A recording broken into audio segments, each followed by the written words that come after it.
Obstetrics and gynaecology అనుకుంటే only మనకు గుర్తొచ్చేది ఏంటంటే periods, pregnancy, delivery, menopause. But it's more than that. Now it has evolved into talking about sexual problems, talking about intimacy issues, talking about the pelvic floor related to urinary problems. There are many things. ఇంకా వాటి గురించి జనాలు మాట్లాడడానికి ఇబ్బంది పడుతున్నారు. కొంతమందికి ఇంకా తెలియదు కూడా దట్ ఇవన్నీ మీరు చూస్తారు అని. ఎక్కడికి వెళ్ళాలి అనేది కూడా ఇంకా క్వశ్చన్ మార్క్ ఉంది. ఎగ్జాక్ట్లీ. అట్లనే we get referrals from urologist లేకపోతే ఫిజిషియన్ సేయింగ్ మాకు యూరిన్ లీకేజ్ ప్రాబ్లం ఉంది అని క్రాస్ క్వశ్చన్ చేసేంత వరకు కూడా వాళ్ళు మాట్లాడడానికి కూడా సందేహిస్తారు.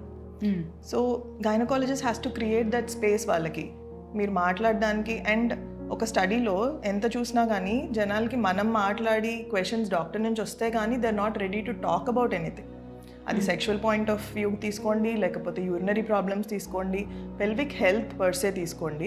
ఏదో కిందికి జారిపోయిందంటే కంప్లీట్గా కిందికి జారేంత వరకు వెయిట్ చేస్తామన్నమాట. ఆడవాళ్ళకి ఓపిక ఎక్కువ అంటారు కదా, సో ఈ ఓపిక అనేది మనం సఫరింగ్లో చూపిస్తామేమో. So any issues related to the entire aspect of the pelvic system, I think they should first meet a OBG. Yes, absolutely. And I think మీ మాట ఒకళ్ళు వినట్లేదనంటే try to find someone మీ మాట వినే వాళ్ళని. That's absolutely necessary these days. Yes.